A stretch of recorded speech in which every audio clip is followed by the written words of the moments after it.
Good day, good afternoon, good evening, wherever you are on our beautiful planet. This is Agape and Titori. Thank you very much for tuning in for part one of our Real Unity series.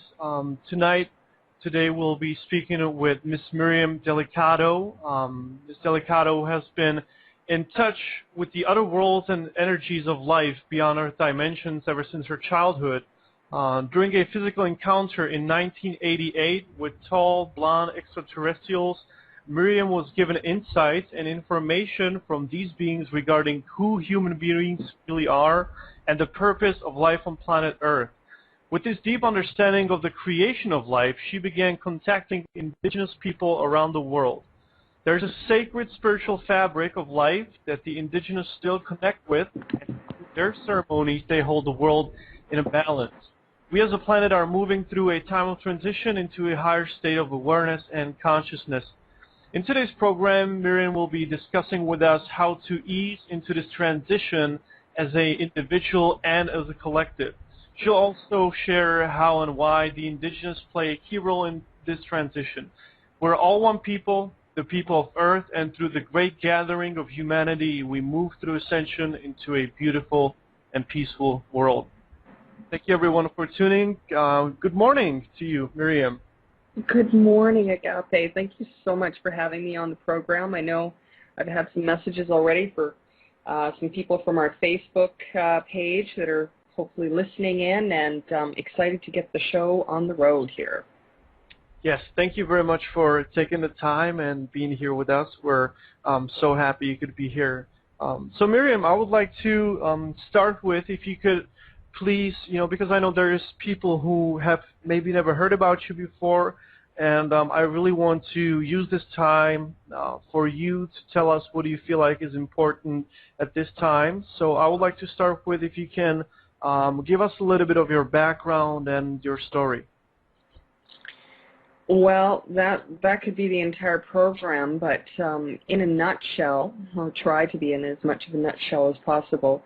As you said, shared with the listeners, I had a very spiritually moving experience back in 1988 where I had a physical encounter with these tall, blonde-haired, blue-eyed beings on the side of a highway in northern British Columbia, Canada. And literally, it was a physical experience. I got up out of a car and walked down the road and walked on board a craft where these beings were.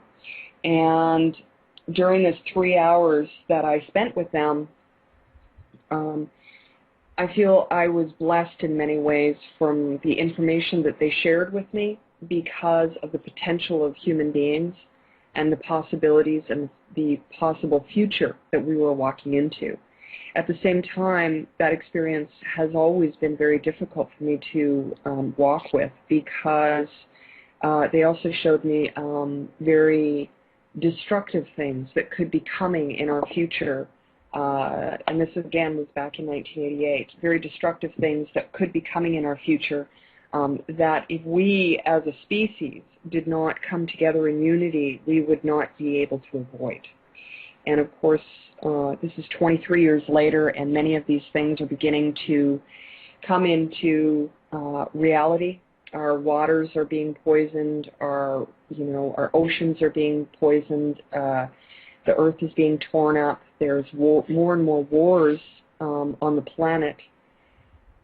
Mm-hmm. And the list is endless, and I saw a lot of these visions that they showed to me.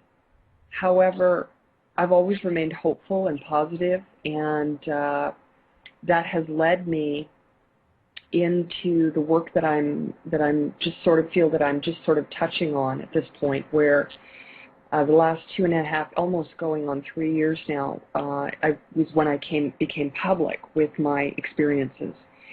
And so initially, the only thing that I was talking about was these contacts and what happened during them. And I'm moving into the transition of being able to and being given the opportunity to really talk about what was important in that particular experience, which was some of these insights that they gave to me. And they may not appear to be extraordinary. What is extraordinary is that they came from these other beings. What is extraordinary is that they've been accurate. what is extraordinary is that it's very simple advice, and if we listen to it, we can potentially avert great damage being done to the earth and ourselves.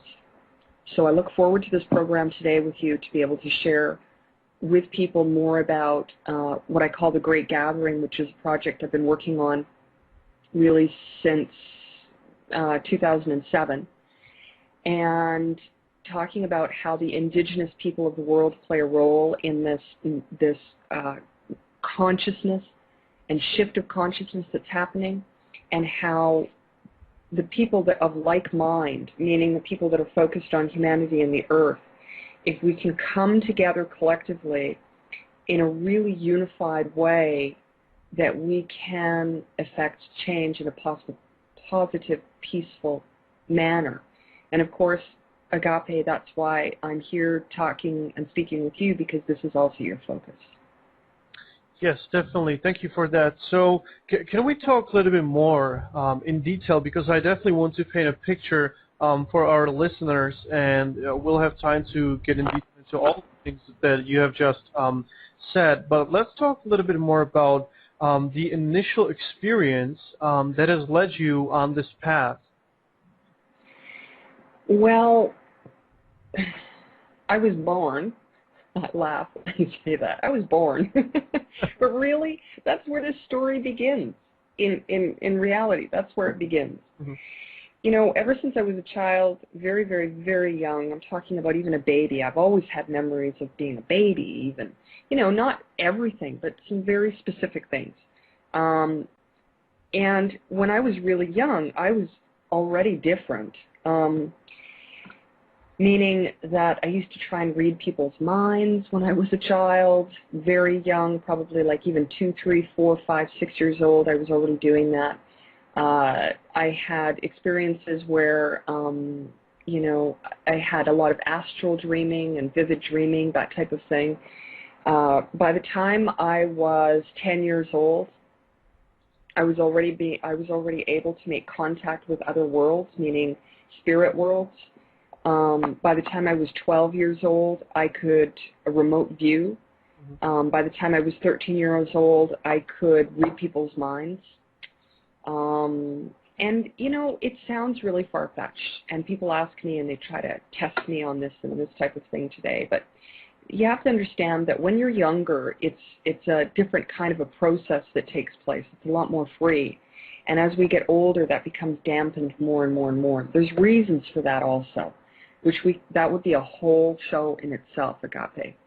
But the point is that as I grew up, I had some pretty extraordinary gifts. And I had a lot of premonitions, lots of them. They came to me in dreams or flashes or images, or, you know, just as I was walking down the street, I'd think about something and know that my friend would be in danger of some kind.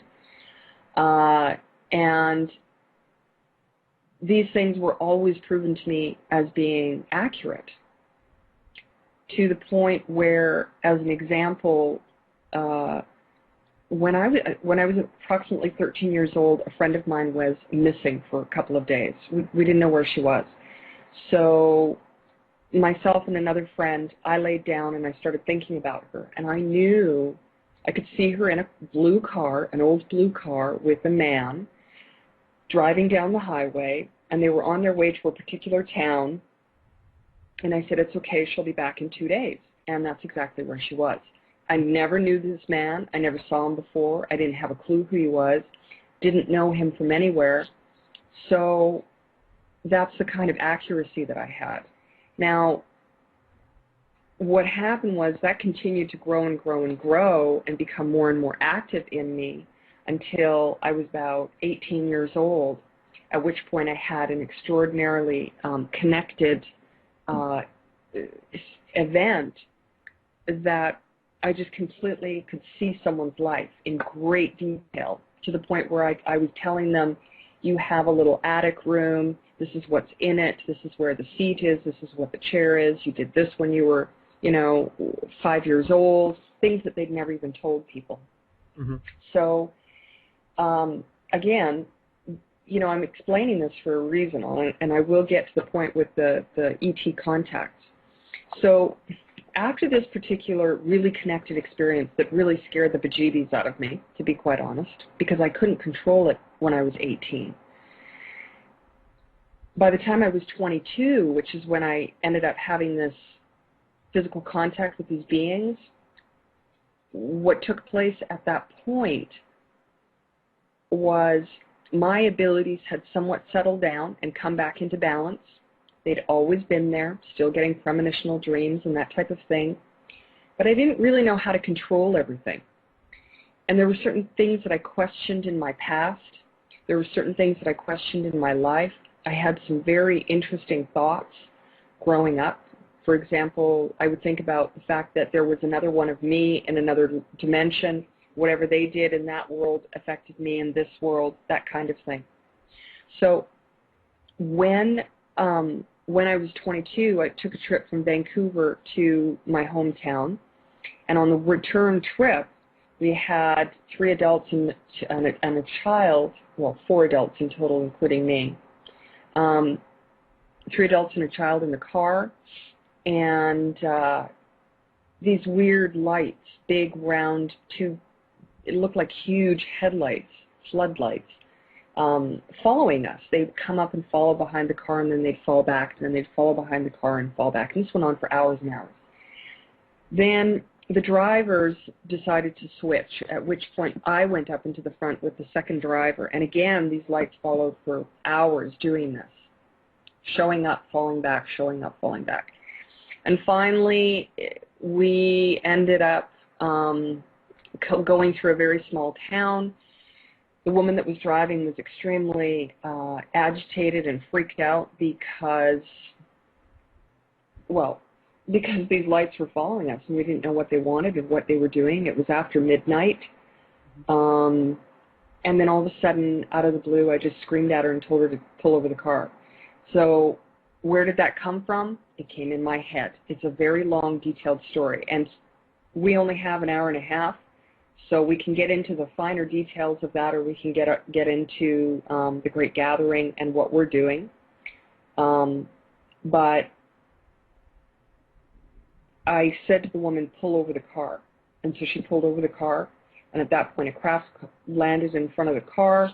Some small beings with round black eyes came over to me, not the grotesque-like grays that some people have talked about. These were almost childlike, robotic-like. They came over, took me by the hand. They were freezing cold.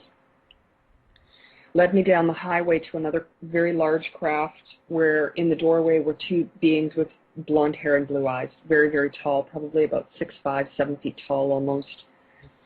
And then I walked on board the craft. I was placed in what I call a light chair, which was a chair that looked like it was made from light. And in front of me was a screen, meaning like a holographic screen that popped up. And on that screen, all the visions and information was put in front of that screen and also placed within my mind.